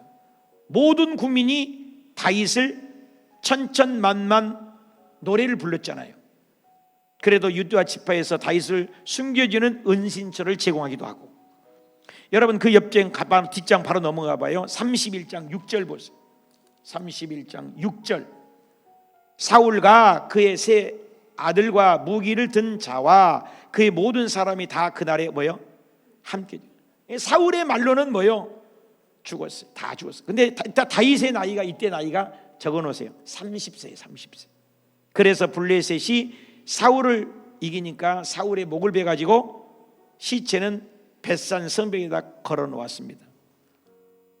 자, 이 화면처럼 사울 왕이 일대 통치를 하죠. 그렇죠? 일대 통치를 하고 뭐요? 2대 통치를 다윗이 하게 되죠. 그리고 나중에요, 다윗이 전체 다 통치를 하게 되는 것이죠. 그리고 3번에 왕정시기 출발부터 두 덩어리였다는 사실이죠. 왕정시대부터 두 덩어리였다는 거예요, 이 나라가. 그렇죠? 그래서 왕정시대부터 이 화면을 보면 이 두 덩치요. 북쪽 뭐예요? 이스라엘. 남쪽 유다. 그래서 북쪽은 몇 지파예요? 10지파죠. 남쪽은 2지파죠. 그래서 두 덩어리로 시작을 했다는 거죠. 그래서 양가로 1번 사울은 북방 이스라엘, 그죠? 옹립되었고 이스라엘을 42년 동안 지었죠. 다윗은 떠돌아다니는 주로 유다 지파의 은신처를 제공하고, 사울은 유다 지파가 사는 땅을 추적해 오니까 다윗은 나중에 주변 국가 블레셋이나 또 모압 이런 나라까지 미친 채 하고 망명 생활을 막 하게 되잖아요. 그게 10년이에요. 지명수배 받았으니까. 그러면서도 다윗은 뭐 했어요? 감사와 찬양을 잃지 않은 것이죠. 그리고 넘어가 보십시오. 112페이지. 다윗은 그동안에 사울의 박해를 받아 베두인으로 떠나다닌 거예요. 10년 동안 하면서 뭐 했다고? 적으세요. 400명에서 600명 사이에서 뭐 했다고요? 환난당하고 빚지고 온통한 자를 데리고, 많게는 2,000명에서 3,000명, 장정만 400에서 600명 그들을 데리고 먹이고 10년 동안 다녔다. 3번 볼까요? 다윗은 사울이 죽은 후에 유다 헤브론 올라가 어떻게 했어요? 유다 왕이 되어서 7년 반 동안 사무엘하 2장 1절에서 11절, 사무엘하를 피시고 2장 1절에서 11절로 가보면 되겠어요. 거기에다가 그래서 기록을 해야 되겠죠. 어디다 기록해요? 여러분 페이지 111페이지 밑에 다윗이 왕이 된 이유죠. 거기다 기록을 해야 되겠죠. 그래서 어떻게 기록해요? 사무엘하 1장에서 7장을 기록하시고, 그 다음에 그 밑에다가는 뭐예요? 다윗이 중년기가 있었죠. 그것을 사무엘하 8장에서 19장을 기록해 놓으시면 되겠죠. 다윗의 노년기는 언제 가세요? 사무엘하 20장에서 몇 장이 끝이에요? 24장이 끝나요. 끝자락까지 24장까지 그렇게 기록하면 되겠죠. 사무엘하 1장 17절 줄 그으세요. 다윗이 이 슬픈 노래로 뭐두고요? 조가를 불렸죠. 사울왕에, 그죠? 사울과 요나단의 죽음으로부터 시작이잖아요. 다윗이 옷을 찢고 죽음을 슬퍼하고 눈물을 흘리며 애도하죠. 슬픔의 노래를, 그만큼 슬픔은 정치적인 마음도 있었던 것 같아요. 그죠? 북쪽 지파 사람들에게 뭐예요? 환심을 사기 위해서. 2장 1절 볼까요? 2장 1절 보세요. 책 사무엘하 2장 1절 봐요. 그 후에 다윗이 여호와께 뭐 했다고요? 줄 그으세요. 여쭈어 이르되, 하나님께 물을 때마다 하나님은 올라가서 여호와께서 올라가라. 그래서 하나님께 묻는 기도. 2장 1절이죠. 쭉 다윗이 그렇게 계속 물어요. 어디까지 묻냐? 사무엘상 23장 2절도 거기다 적어냈어요. 사무엘상 23장 2절도 다윗이 여호와께 묻러 이르되 블레셋 사람을 치리까 묻는 거예요. 그리고 사무엘하 2장 8절 적으세요. 2장 8절. 사울이 2장 8절에 어떻게 해요? 길르앗 사울의 군대 장관 넬 아들 아브넬이 이미 사울의 아들 이스봇을 데리고 마라미로 수도로 옮겨서 6년 동안 분리되는 것을 볼 수가 있어요. 그래서 다윗이 통치를 하게 되죠. 그죠? 3장 12절을 볼까요? 3장 12절. 아브넬이 자기를 대신하여 전쟁을 다윗을 일으켰는데, 그죠? 더불어 언약을 맺었다고 그랬어요. 그죠? 아브넬의 나라와 앞에 영원한 나는 무죄하다. 그래서 사무엘하 3장 28절 나는 무죄하다고 자기가 아브넬을 죽이지 않았다고 백성들에게 다 알리는 거죠. 사무엘하 4장에 넘어갑시다. 4장에 넘어가면 무슨 얘기 나요? 이스보셋이 암살을 당하죠. 이스보셋이 암살을 당하죠. 그죠? 암살을 당하고 이스라엘 지도자가 없는 상황이 되는 거죠. 한 장을 더 넘길까요? 5장 1절 보세요. 5장 1절. 이스라엘 모든 지파가 어디에 모였다겠어요? 줄거세요. 헤브론. 그래서 우리는 한 권력이다. 3절 볼까요? 모든 장로가 어디에 모였다겠어요? 3절. 헤브론. 줄거세요. 헤브론. 다윗이 헤브론의 여호와 앞에서 언약을 맺었고 또 이스라엘 왕으로 삼았다. 그래서 6절 볼까요? 6절.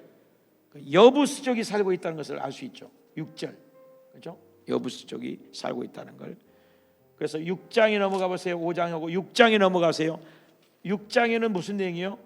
법궤를 옮기는 거죠. 그래서 예루살렘 자기 다윗성으로 옮기죠. 자, 또 한 장 넘깁시다. 7장 보면은 뭐예요? 다윗의 통치가 초기죠. 이때가 다윗 최고의 전성기가 바로 7장이라고 적었어요. 최고의 절정기가 7장이고 여기 있는가 8장 19절 아까 나왔잖아요. 8장 19절. 8장에서 19장이라고 했잖아요. 이때가 중년기잖아요. 근데 그 중년기에 무슨 사건이 있어요? 11장 볼까요? 11장 봐봐요.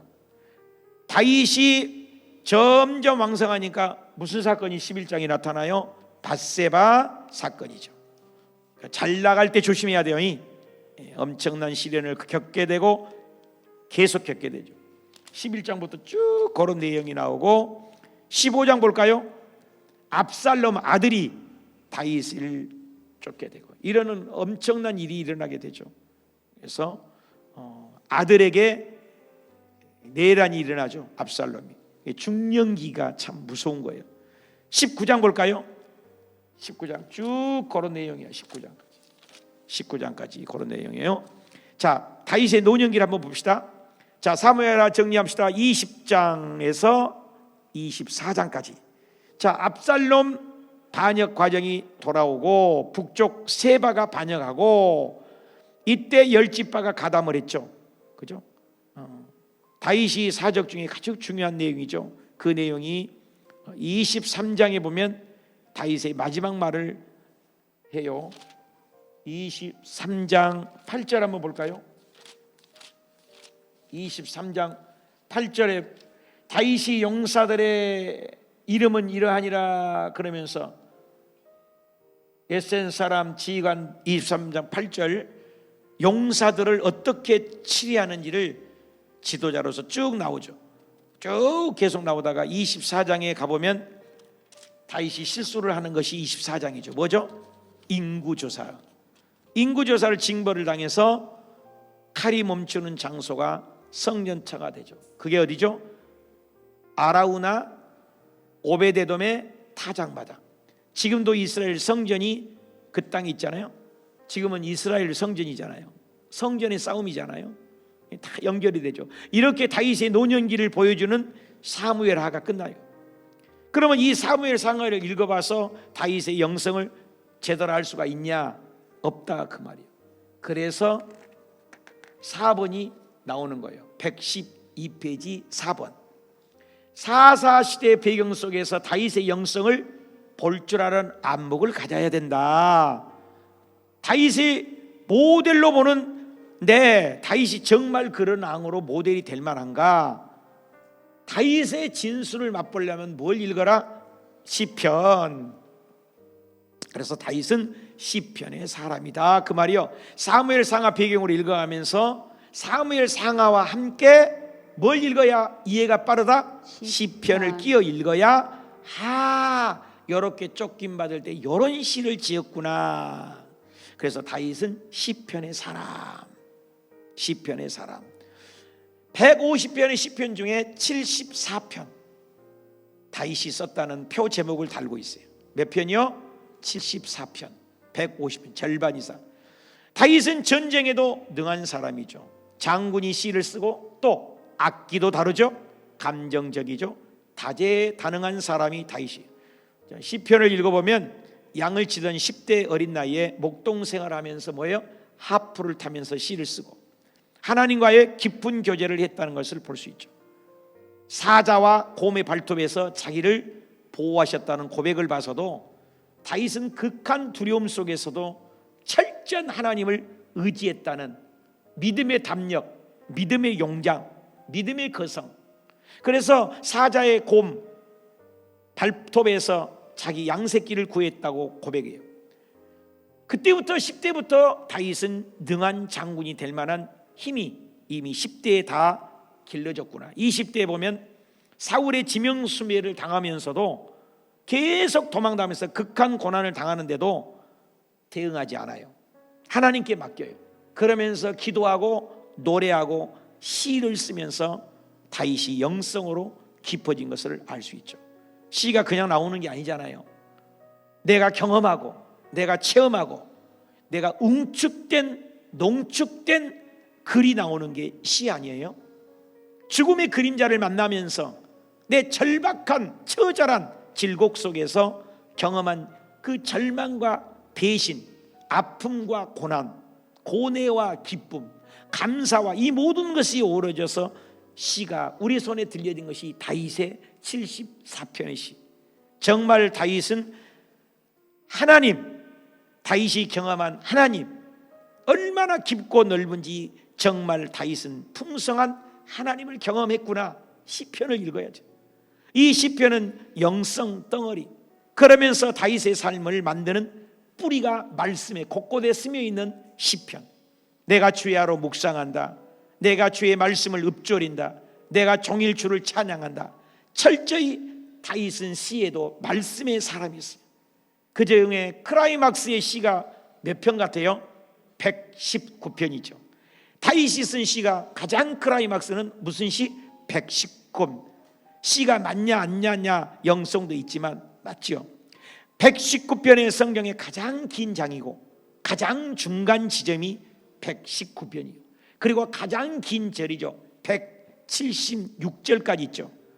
이 시는 다윗의 영성이 묻어나온 문학적 굉장히 가치가 있는 고품이 퀄리티가 있죠.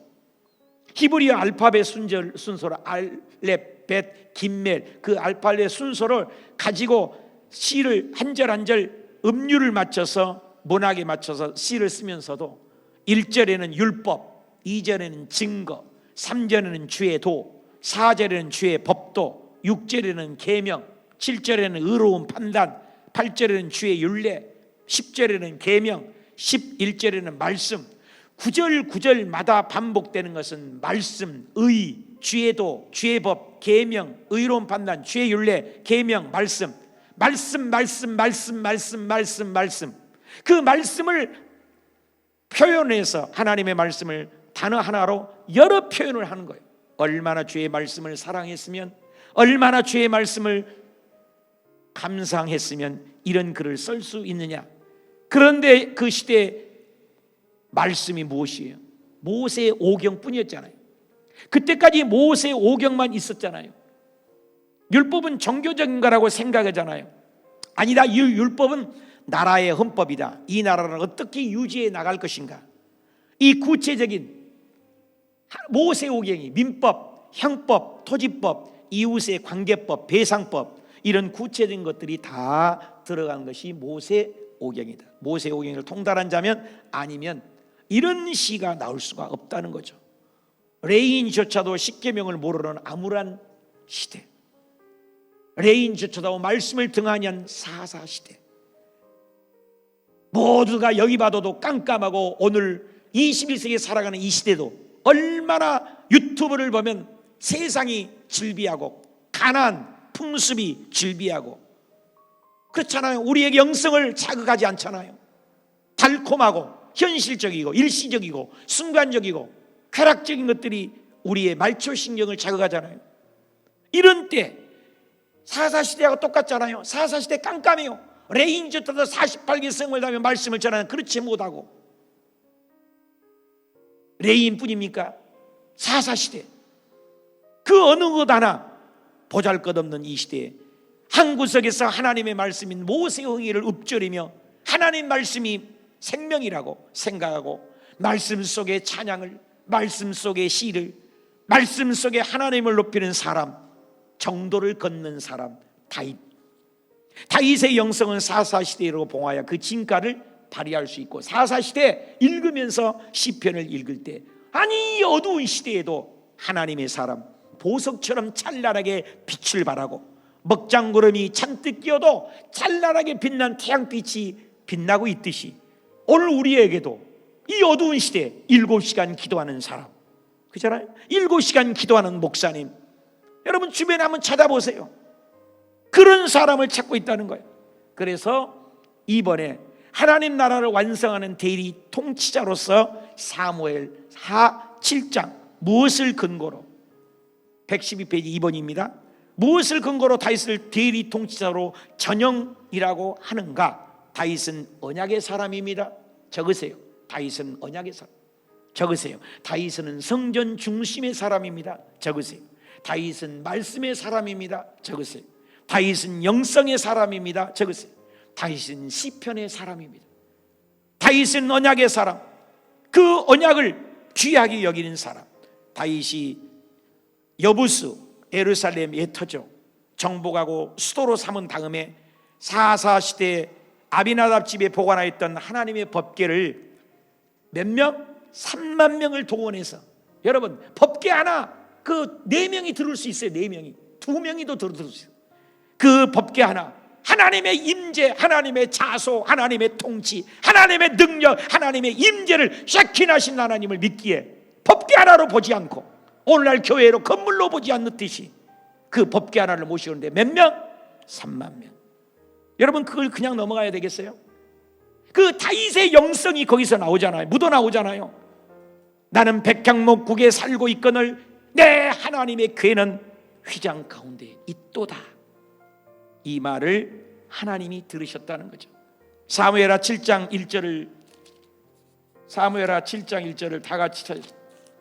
사무엘하 7장 1절 여호와께서 주의 모든 원수를 무찌르는 왕으로 궁에 나는 평안히 살 때, 그죠?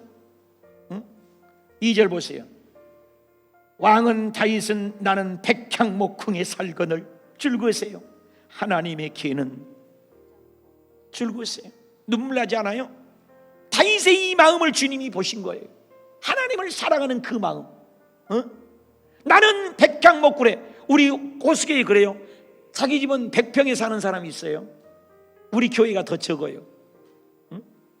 그렇지 않아요? 그럴 때 마음이 아파하는 성도가 있을까요? 상가 교회 가서 내 집은 60평 100평인데 상가에 20평 가갖고 내 집은 넓은데, 다윗이 그런 마음이었다는 거예요. 너무 마음이 절절하게 하나님을 성전을 지어드리고 싶은 그런 마음을, 너무나 귀한 그 중요한 언약을 맺으신 거죠. 이스라엘의 진정한 왕은 누구다? 하나님이다. 여러분 그때 임금은요 신이었어요. 어떤 나라든지 신이었다니까요. 다윗이 그런 신적 역할을 감당할 수 있었지만 다윗은 나는 내 왕이 있어, 나는 대리 통치자야. 당시에 이동 천막이잖아요. 하나님은 왕 되심을 선포하고 싶었어요. 하나님의 법궤를 머무를 수 있는 그 아름다운 성전을 초라한 천막이 있지 아니하고 성전을 짓겠다는 의도를 하나님이 받으신 거예요. 그래서 그 마음을 받으신 하나님은 약속을 하시는 것입니다. 그 말씀이 사무엘하 7장 16절, 내가 나를 위하여, 화면을 돌려주세요. 네가 나를 위하여 집을 짓겠느냐? 내가 내 집을, 성전을 짓겠느냐? 이 말이죠.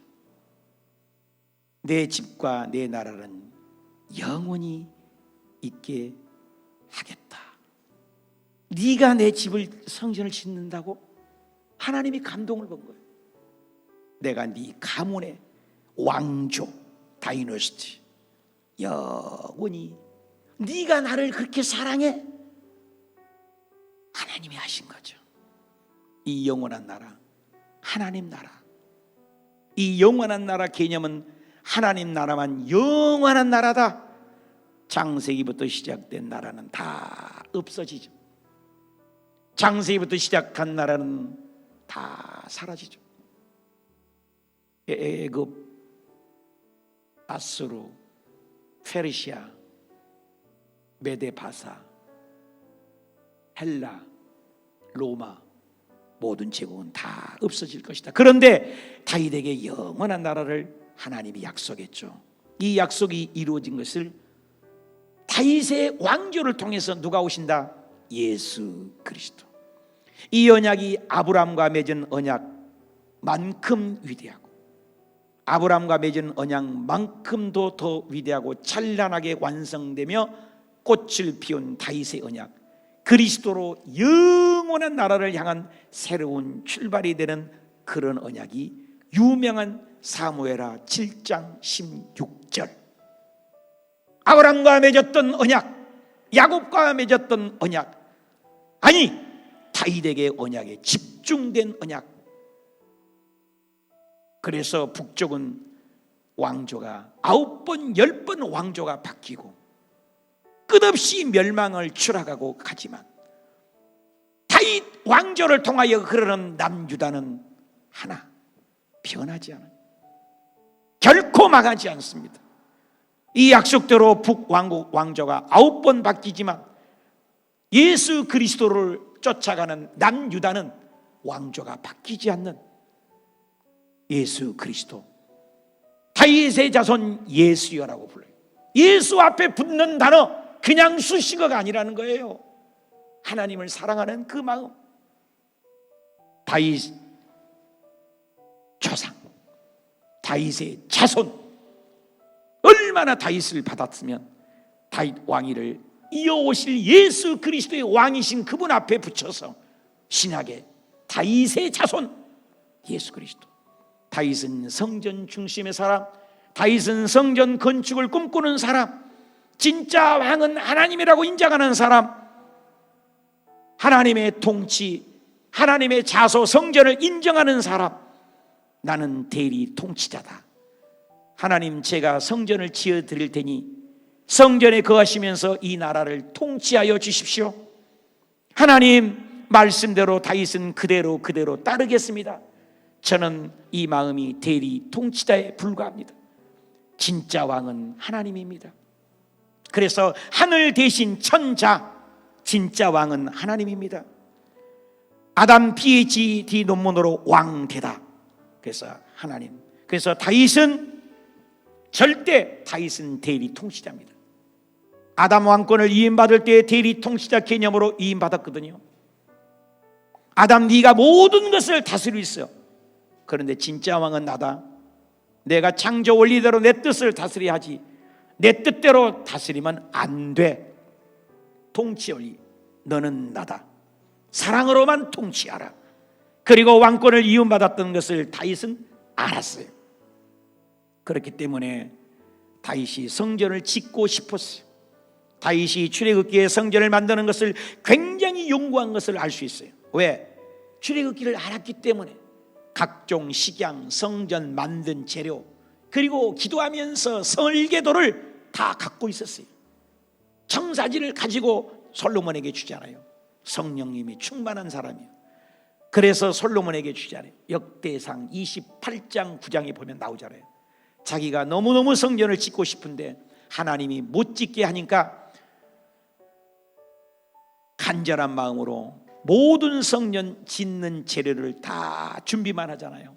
그리고 성전 지을 텄까지 아라우나 타작마당, 오르난, 그리고 설계도, 부동산, 동산, 보석, 금, 백향목, 산더미처럼 건축자재 금과 은, 심지어 성전에 올라갈 찬양시까지도, 올라갈 때 부를 찬양 성가까지, 다윗은 죽을 때 손에 들려졌던 것, 인생의 석양을 바라보면서 다윗은 손에 하나님을 사랑하는 성전 설계도가 있었습니다. 역대에 가면 이 사실이 증명하죠. 하나님만이 참 왕이다.